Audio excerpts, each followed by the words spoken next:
বাংলাদেশের জনগণ রক্ত দিয়েছে, জীবন দিয়েছে। বাংলাদেশে চাঁদাবাজি করার জন্য নয়, খুন করার জন্য নয়, দেশকে দখল করার জন্য নয়, দুর্নীতি করার জন্য মানুষ রক্ত দেয়, জীবন দেয় নাই। বাংলাদেশের মানুষ জীবন দিয়েছিল, মানুষ মুক্তি পাবে, শান্তি পাবে। আমার গরিব দুঃখী মেহনত মানুষ ক্ষুধার্ত থাকবে না। বাংলাদেশের একজন মানুষও খোলা আকাশের নিচে থাকবে না। বাংলাদেশের একজন গরিব বস্ত্রহীন থাকবে না।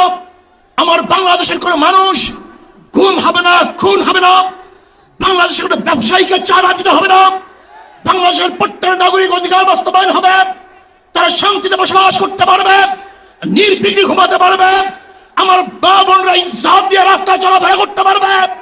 বাংলাদেশের মসজিদ থাকবে, মাদ্রাসা থাকবে, দাড়ি থাকবে, টুপি থাকবে। দাড়ি পরে আক্রমণ করতে পারবে না, টুপিকে ছিনিয়ে কেউ নিতে পারবে না, ইসলামের বাইরে কেউ আইন পাস করতে পারবে না। এর জন্য জীবন দিয়েছিল, রক্ত দিয়েছিল। দ্বিতীয়বার দাড়ি টানবে এই দৃশ্য দেখার জন্য মানুষ রক্ত দেয় নাই। মৌলবাদীর বিরুদ্ধে আলোক আঙ্গুল তুলবে, মোল্লা বলে গালি দিবে, আজকে টুপি দাড়িওয়ালাদের ক্ষমতায় যেতে দেবে না, এই স্লোগান শোনার জন্য মানুষ রক্ত দেয় নাই। এই দৃশ্য দেখার জন্য বুকের তাজা রক্ত জমিনে ঢেলে দিয়ে মানুষ শাহাদাত বরণ করে নাই।